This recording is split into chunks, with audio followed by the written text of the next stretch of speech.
बाबर ने हमारे जितने मंदिरें थी और पूरे के पूरे मुसलमान जितने आए यहाँ वो आक्रामक थे और उन्होंने पूरे हिंदू मंदिरें गिरा दी और उसके ऊपर मस्जिद खड़ी की दी। गर्व से कहो हम हिंदू हैं। हम भी कहते हैं, हम गर्व से कहते हैं हम हिंदुस्तानी और बस यही बोलिए ना, यही बोलिए, यही।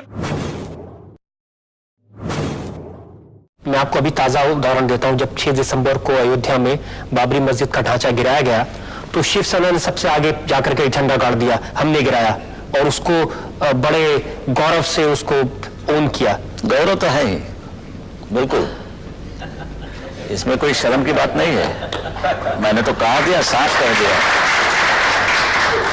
आप ये मानते हैं ये बाबरी मस्जिद गिराने दी गई है, इसके नीचे हमारा जो टेंपल था, मंदिर था राम का, वो हमने ऊपर लाया। वो जो ढांचा था वो मंदिर था क्या मस्जिद था?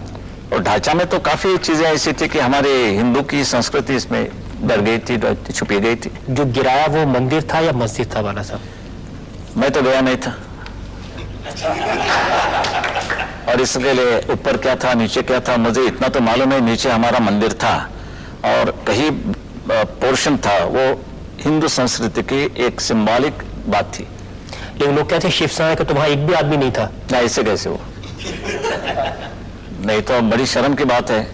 और आप ज्यादा पूछेंगे तो सीबीआई मेरे पीछे लगेगा।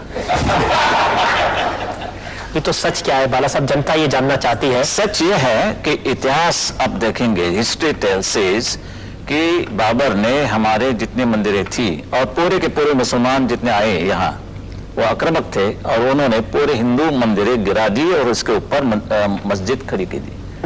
और अभी हम तो आजाद हो गए हैं, हमारे कर्तव्य है कि जो मस्जिद है वो गिराने के बाद हमारे मंदिर हम वहां खड़े कर देंगे। वैसे तो मैं चाहता हूं कि ये मुसलमान भी हमारे साथ शामिल हो जाए इस लड़ाई। योगी का चश्मा, योगी का एजेंडा लेकर नहीं जाते।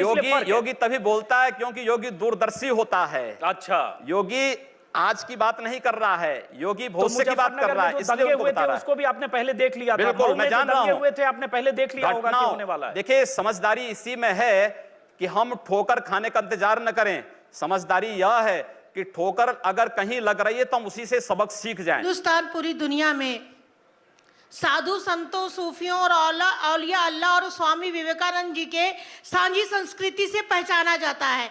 क्या आप स्वामी विवेकानंद जी के आचरणों और आदर्शों पर अगर उतरे तो मैं समझती हूँ ज्यादा आप लोकप्रिय होंगे। और इस देश को कोई भी समुदाय, ना तालिबानी, ना उसामा और ना ही किसी पाकिस्तान का झंडा उठाता है। ये एक साजिश के तहत नफरत फैलाई जाती है।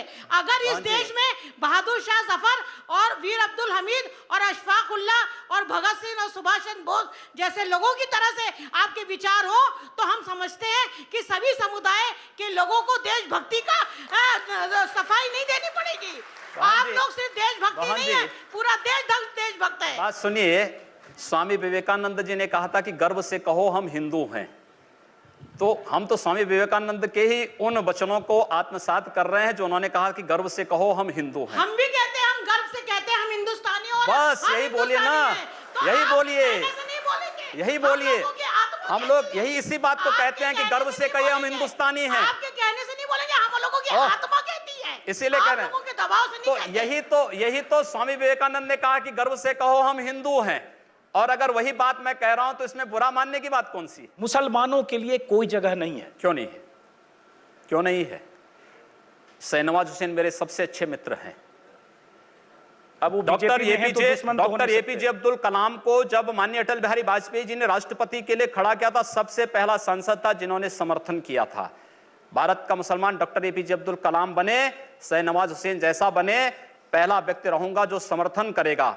लेकिन अगर यहां पर कोई ओसामा बिन लादेन को और औरंगजेब जैसे दुर्दांत लोगों को अपना आइकॉन मान करके भारत के अंदर पाकिस्तान का झंडा लहराएगा तो फिर उनके उन विषैले फनों को सख्ती के साथ कुचलने के लिए भी सबसे पहले योगी आदित्यनाथ। सनातन हिंदू धर्म का उपासक बदलना चाहते हैं, सनातन हिंदू धर्म का उपासक हूं। सर्वे भवन्तु सुखिनः सर्वे सन्तु निरामया की बात करता हूं। मैं किसी मत और मजहब का विरोधी नहीं, लेकिन जो भारत का विरोधी है मैं उसका विरोधी हूं। सर, वो कोई भी हो, मैं उसका विरोधी हूं। योगी जी, ठीक है, तालियां बजाइए आप लोग। अच्छी बात बोली, आपको अच्छी लगी तो ऐसे थोड़ा मार दीजिए हाथ, आप थोड़ा सा मार दीजिए, मार दीजिए। एक बार मार दीजिए।